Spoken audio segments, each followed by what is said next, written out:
Hi there. Welcome to Productivi-Tree. I'm Santi Tacoronte, and I'm here to help you succeed and be happier. In each episode, we'll explore new ways to work smarter, manage your time better, and grow as a person. We'll share fresh ideas, find ways to improve, and help you become your best self at work, in life. Join me as we learn and grow together on Productivi-Tree.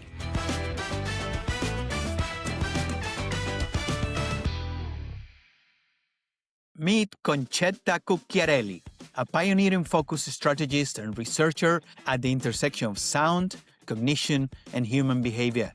With master's degrees in political science and sonic studies, plus a patented interactive sound interface called Tersiphone, she uncovers how Acoustic Ease, specific soundscapes, enhances attention without isolation or burnout.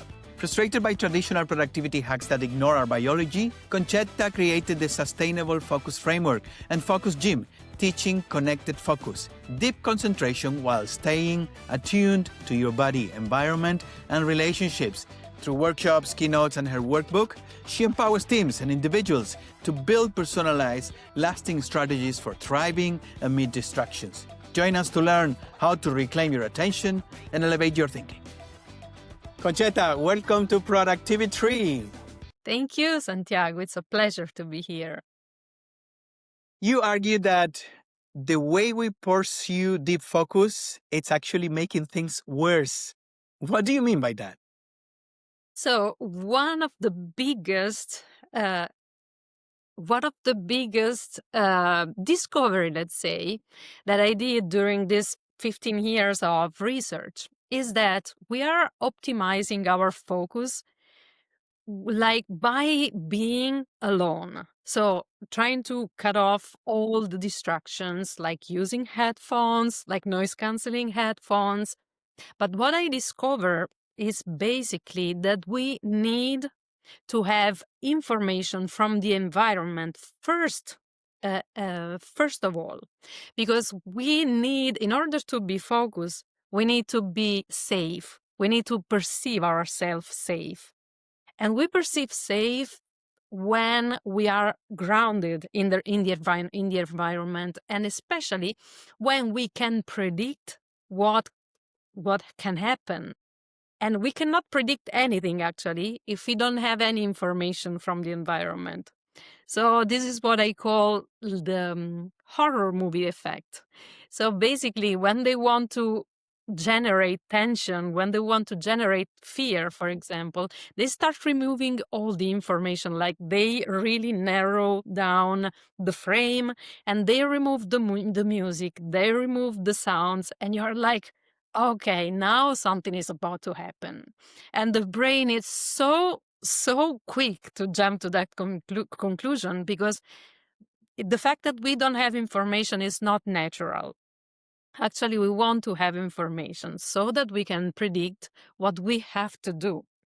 So, like, thinking about focus as something that happens in a vacuum, without distractions, without information. What happened, what generate this kind of idea is that we are trying to figure out what can happen. So one part of our brain is dedicated to figure out what can happen. And in this way, we are actually removing resources from the full focus. So basically, there is one part of us that is trying to figure out something. And, it's not a really big stress response, but it's a low stress response, but it's continuous. So it means also that not only we have reduced ability to focus, but we also have a stress response that is always there. It can increase actually our level of stress. Very interesting. Let's try to go back to this, because I'm also absolutely in love with my noise canceling headphones, and now I have doubts about them. But listen, a lot of people think that they have shorter attention spans. There are studies about this. Some are more professional, some are more, less professional, so to speak. Are we actually losing focus, or are we focusing differently? I think it's the second one. So the idea that we have that our attention span is now 8 seconds is it's related to like a measurement. But what I realized is that these 8 seconds are not related to our focus, but they are more related to our activity to s- to filter out and to search and figure out, does this is this worth my attention? So, what I think is that yes, we are working on 8 seconds, but during those 8 seconds, we are not focusing. We are just figuring out if focus is something that we want to give. So, that's why I don't think we are really getting worse. We are more and more filtering out because we have way more information. How did you become fascinated and interested in the field of attention and focus? Is there a moment where you said, this deserves 15 years of my time? Yes, actually, I've been always fascinated by sound since when I was a child, like how sound works and the effect that it has sound on us, because it's really, really like magical. And so I started studying actually sound and the way it propagates and everything. But I immediately moved to the way we perceive sound because, of course, it all depends on how we perceive sound. And I started seeing this relationship with our like very lower level of perception, the relationship with our autonomous system. And I started seeing, okay, what we know about attention is just a subset of the whole system of attention, because mainly what we know about attention is we realized a lot of what we know about attention through, like, in the field of vision. So, and studying sound, I realized, but this is just one part of of our attention works. And then yes, I was also studying as a composer. And one day I was in a concert looking at the people, like there were a lot of maestros there like listening, and I was looking at them, and they were just so disconnected and disengaged by everything. And they were so engaged on their own piece, on their own music, trying to, okay, figure out if it works, if it's okay. And they were totally, totally disconnected. And I say, why I'm trying to produce music if there is this possibility that people don't even listen anymore. So I went back to how we listen and how we perceive, and that the way we pay attention eventually. You call focus a productivity multiplier. Yes. How does exactly better attention and focus compound results for individuals and teams? Yeah, focus, I think, is the bottleneck of everything. I mean, you can have whatever productivity system, it can be perfect, but then if it doesn't like enter your awareness in your sphere, then it's something that is not anymore related to you. So if you learn to manage focus, and I say manage because we know how to focus.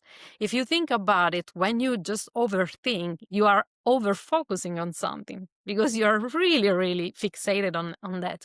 So it's something that is really natural for us. What is not natural is the way it like the control of focus.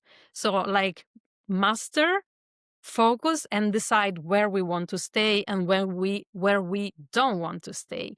So if you manage if you learn to manage focus, then you will see like an increase of productivity that is incredible.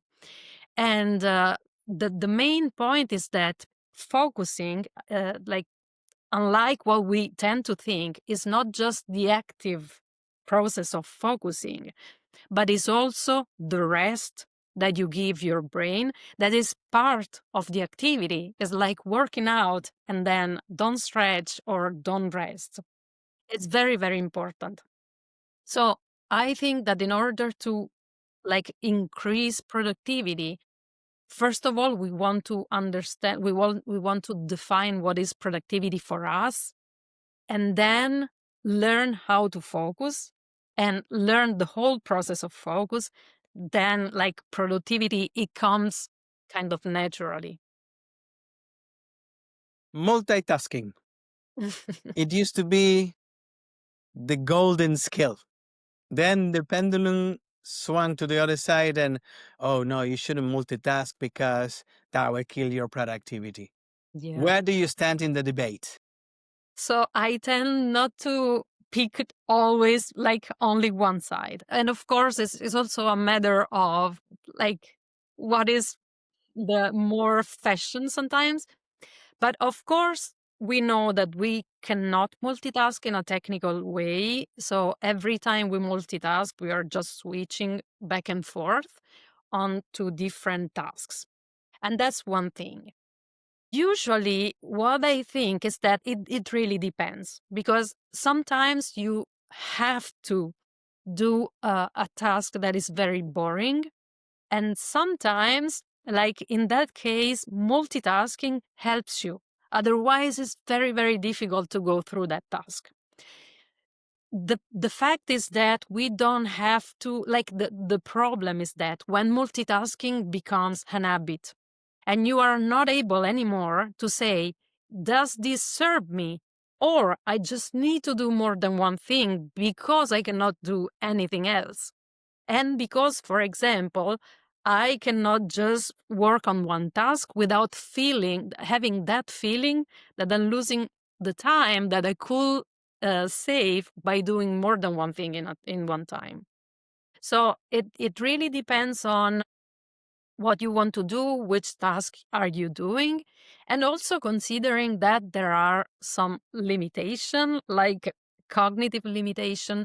So usually if you are, for example, and everything goes back to what I said at the very beginning. If you want to walk, for example, and while walking, you want to learn something, you want to listen to something that is demanding, then you are not really optimizing your time. You're just kind of wasting your time because you're not fully on the walking, so you're not relaxing. And at the same time, you are learning, but something for the very short term. It's not something that you learn and then you can recall, which is basically what a big part of learning and retrieve. So this is very important. And also there is this kind of myth of listening to podcasts to learn while doing something else, which is something a bit difficult because when we listen, we don't have the support of paper, of the words on paper. So what we have to do is try to figure out the content, but also figure out how the content is developed. So we don't have pages, we don't have spatial places. So everything is up to our imagination. And this is a huge effort. I mean, it's nothing that you can do if you want to do it effectively. I highly suggest not to do it, for example, when you walk or while you're driving. So yes, there are some examples where multitasking it's fine, but in the majority of the cases, it's really not recommended.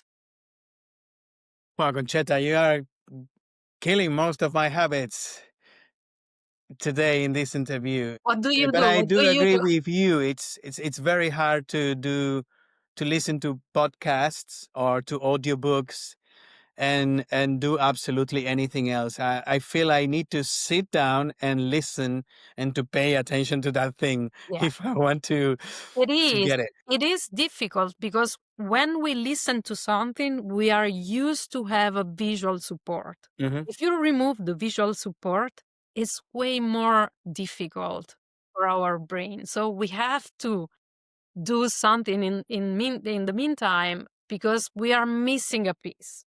And we have the illusion that, for example, doing something while listening can fill the gap of missing the support of the visual part. What do you think is a big myth people believe today about training your focus or becoming very focused? Where does people get it wrong? Yeah, the idea, like the most important for me is that you can, let's say, make longer and longer the time you can focus. Because there is actually a limit that is related to not really just on the cognitive side, because of course there are some limits from a cognitive perspective. uh, Gloria Mark, for example, says that there are some kind of cycles that are almost 19 minutes, and over that you lose your focus and you have to rebuild it again. So there is this kind of cycles, but also when you try to focus, you actually are like you are spending a lot of energy, not only to stay on the task, but also to control yourself, like self-control, meaning also stay, sit, and not walk somewhere else, and control everything, the whole system, to stay on the task. And that kind of effort is really expensive for us. So when we try to, the mind is not a muscle that you can stay there and stay focused forever. So I think one of the most important, the biggest myth about focus is this one, that you can just make longer and longer session of focus. Cheta, I want to take a look at focus from relational dimension and ethical. Um, Sometimes attention is not just about efficiency and getting something done, but also connecting with other people, focusing on what you are saying, listening. How is how does focus affect how we interact with others and the quality of our relationships? Focus, I think I always think that focus and attention is the biggest tool we have to show people we love. And also the biggest tool we have to show people we don't love. Because actually, when we pay attention to someone, they feel heard, and and they kind of feel connected. But when, for example, someone comes to you and say, oh, look at this is beautiful, I just discovered this, and you don't pay attention to them, it's really like a huge letdown. So I think that attention and focus are the the biggest thing that we have to show connection and show love and interest. And and that's why, for example, I always talk about, let's not optimize ourselves to find focus in solitude, in like disconnection from the environment, because then when we get used to that, then it's difficult to go back to relationships, and it's difficult to go back to a kind of focus that requires relationships. So it's really really important to train focus that is helpful for productivity, but also for connections. You have created a framework, the Sustainable Focus Framework. Yes. What is it and how is it different from other productivity systems? Yes. Well, of course, the first element is that based on my research and all these things that we are discussing, of course, that are not really mentioned elsewhere. And what is the framework basically is something that helps you to understand. First of all, it is based on three elements that are, for me, the basic of focus, and whatever focus you want to consider. The one that is more related to productivity, and the one that is related more to relationship. So you have three phases of focus. There is the preparation. There is the focus part, and then there is the log off. Because I think that it's difficult, almost impossible, get focus on something if you just jump into something, because you don't even know what is it, and you really want to get ready. And get ready has different steps that helps you to build so much clarity, so much relationship with what you are about to do, and also about the result. That focus is almost inevitable. I mean, it's nothing that you have to push, because when you get ready with uh, so much accuracy, that is normal to be focused, is the next logical step. And then you have the focus moment, which is it has like the framework has a distraction management system. It means that we don't want to think about distractions as something that disrupt focus, but something that can be leveraged. So we want to understand what is happening in our mind. It's not like when you're doing for example, mindfulness or meditation, where we try to, let's say, let the thoughts pass and don't pay too much attention, just like clouds, let's move away. In this case, we want to note our distractions, because what happens in our brain while we are busy on a task, it's precious work, because actually the brain in the background is doing stuff, and those stuff usually, and there, all the most beautiful things happen, and we don't want to let go.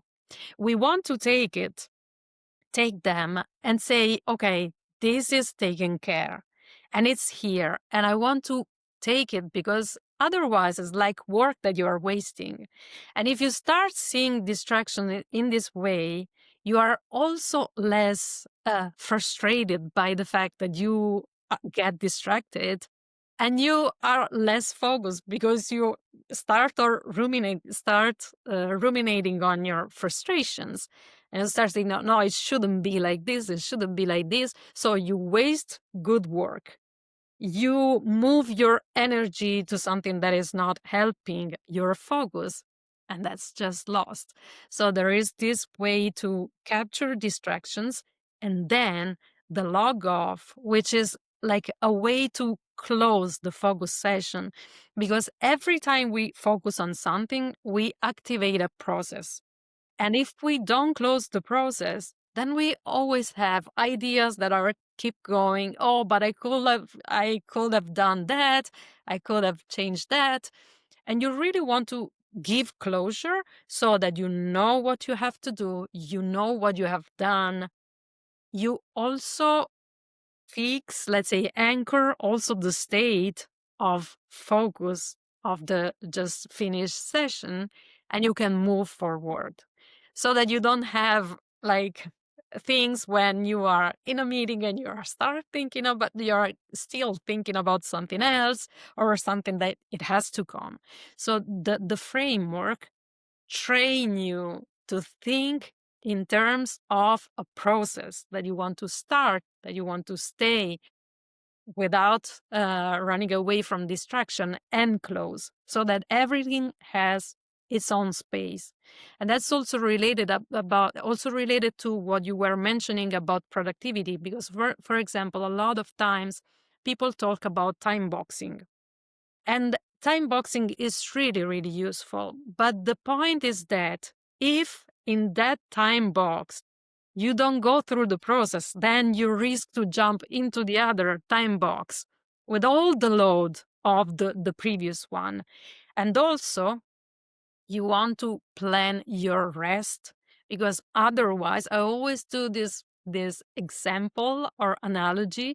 It's like you go for grocery and you keep bringing food to your place and you put everything on your table, and you put food on your table in without like putting in the fridge and sort everything out. Then you just waste a lot of food, you don't prepare anything, and you have your table always full that you cannot even have your lunch or your dinner. So it's really, really important, yes, to time box, but also organize that time so that you can maximize your energy and your space for Very interesting. It's focusing. Have you heard the expressions flow, being in a flow state, being on the flow? What's the other one? Um, being what's the other one? Flowing. Yeah. Is this the same as being focused? So the flow state is something beautiful, and I cannot tell the name of the psychologist coming up with it, because the last name is super, super difficult.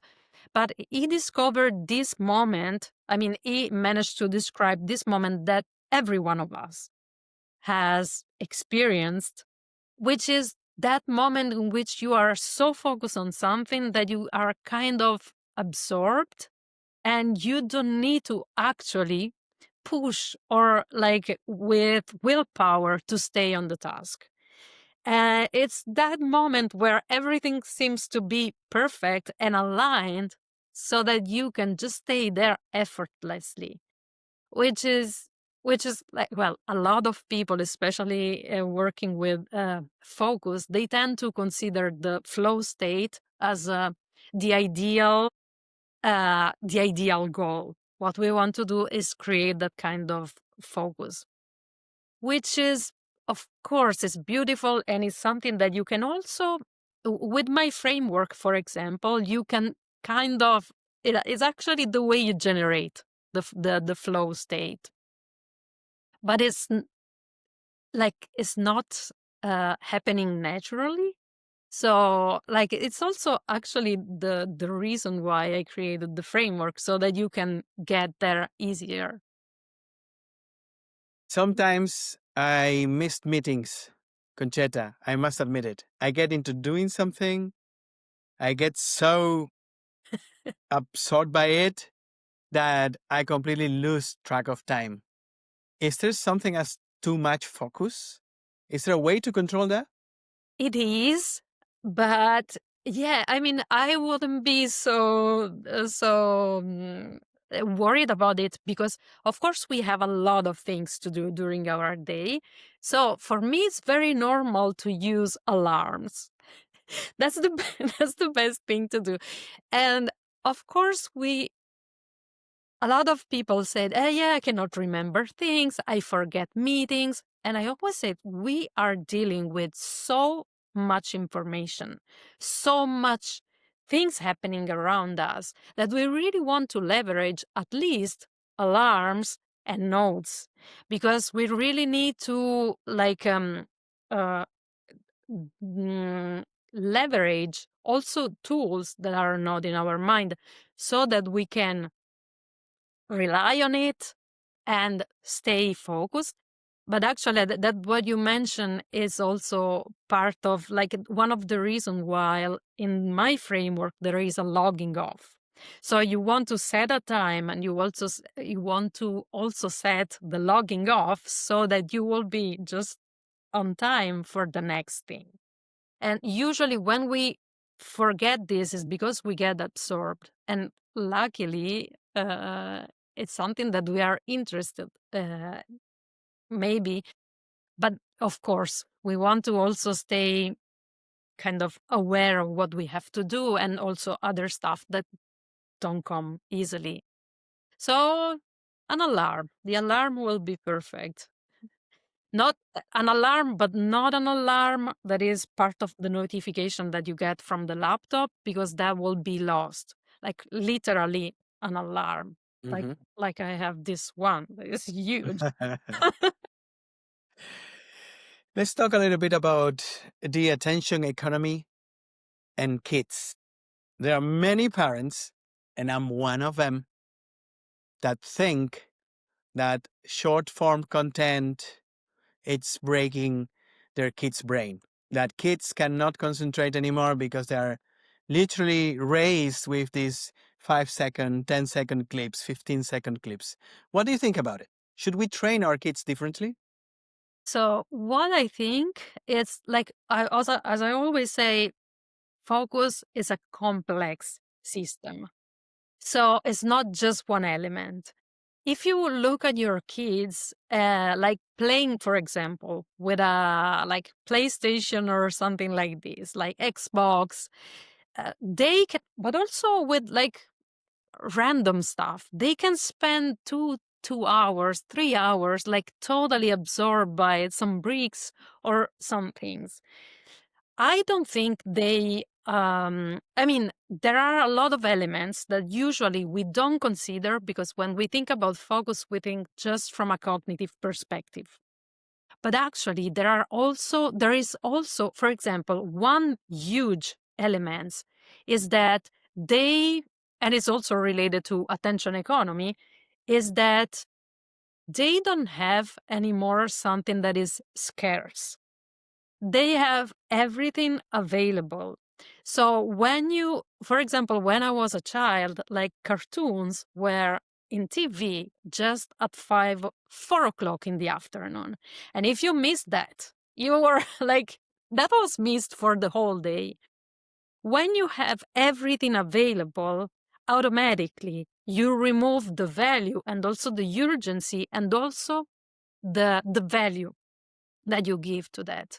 So sometimes they are not paying attention, not because they cannot with their brain, but because they don't perceive it valuable. They don't perceive it as something that is so precious that deserve their focus. So this is something very important. And another thing, for example, just to mention another one, is that especially when it comes to homeworks, for example, they have mixed feelings about school. So school was something like was an authority, something that was very valuable up until some years ago. But then we start seeing people becoming rich overnight, like by dropping school, like, and all these kind of messages are mixed signals in our, like in children mind, but also in parents. So sometimes also from the parents' side, it's better to go with a unique narrative, just to give just to not to give mixed signal to the children. Otherwise they go, school is very bad, it's useless, and then you say, but you have to go and you have to make sure, and they go like, why, what is happening here? So there are a lot of elements related to, I don't think they are getting less focused, is that they're kind of like overwhelmed by opportunities, and they Mhm. don't even know how to choose. Yeah.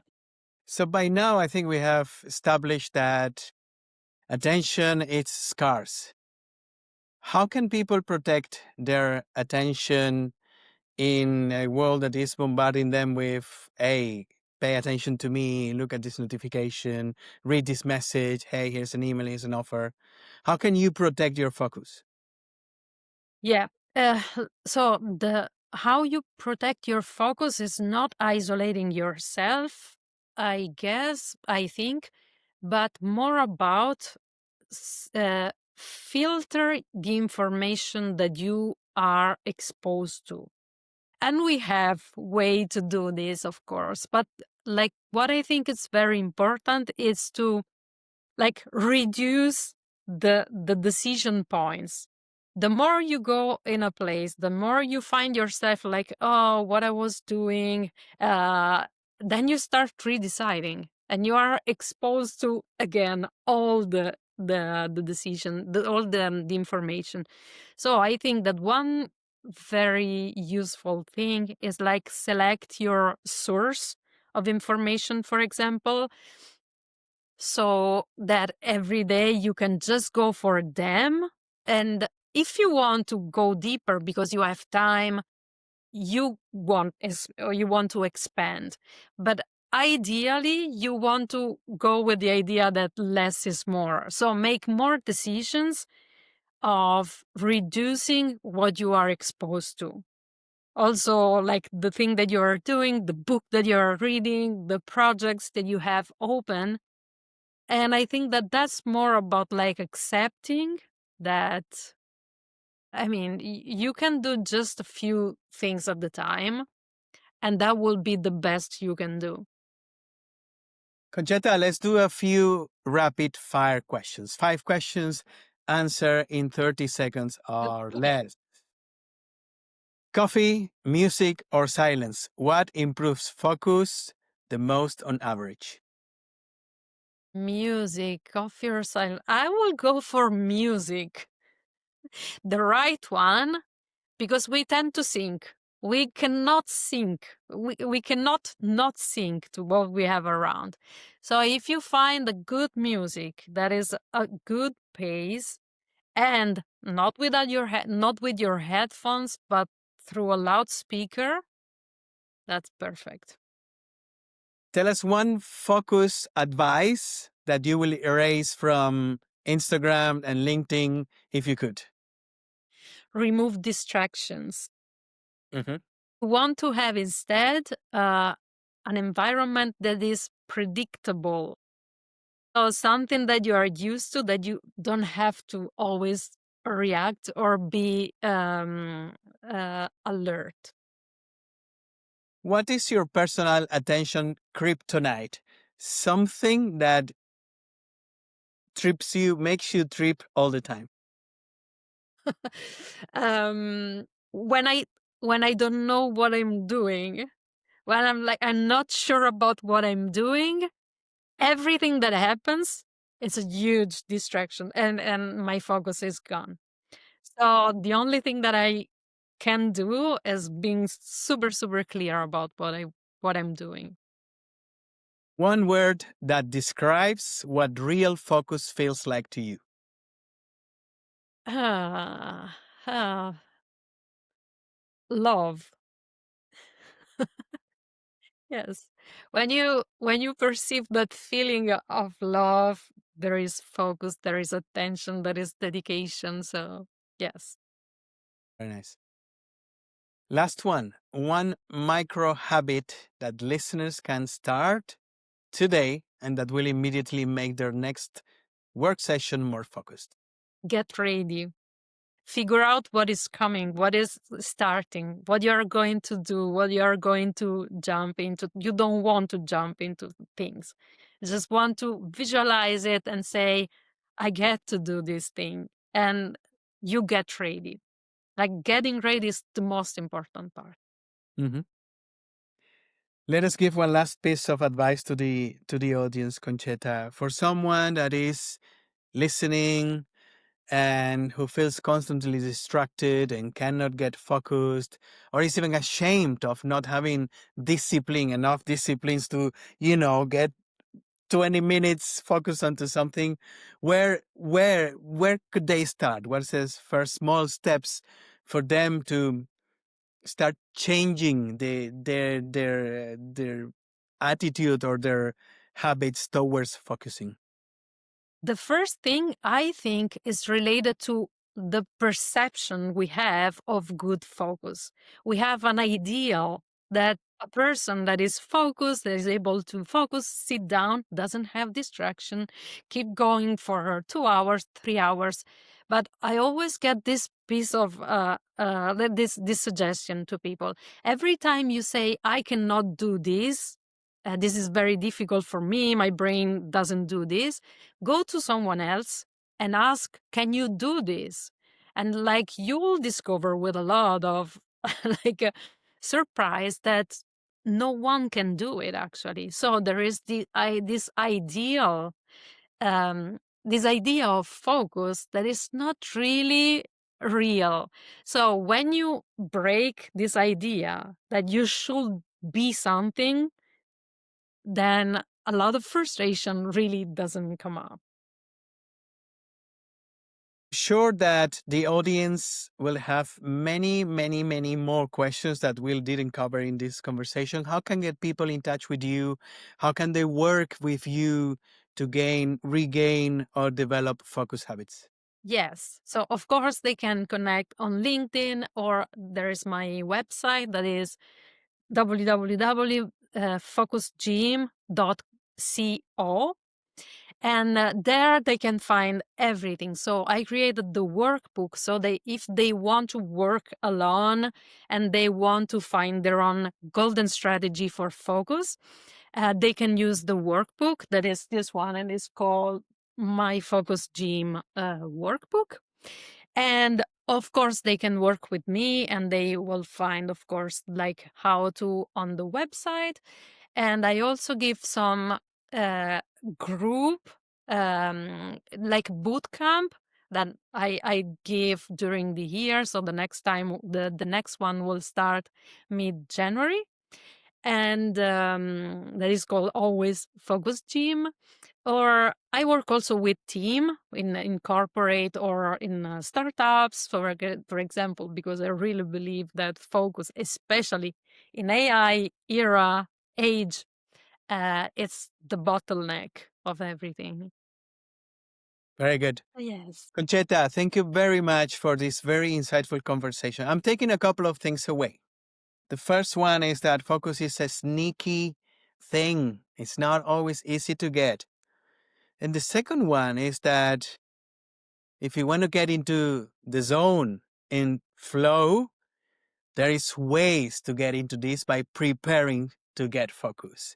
Yeah. And that's better than waiting that, it will come to you like for a magic Exactly. event, you will get focus. Thank you so much. Thank you, And Santiago. we hope you enjoyed the conversation. Very, very much. Yes. Talk to you soon. Yes. Thank you very much for having me, Santiago. Thanks for listening to Productivi-Tree. I hope you found something useful in today's episode. If you did, and it helps improve your life even a tiny bit, that'll make me really happy. Remember, you can find Productivi-Tree on all major podcast platforms like Spotify, Apple Podcasts, and Google Podcasts. If you enjoyed the show, why not share it with a friend who might also find it helpful? Until next time, and keep growing and stay productive.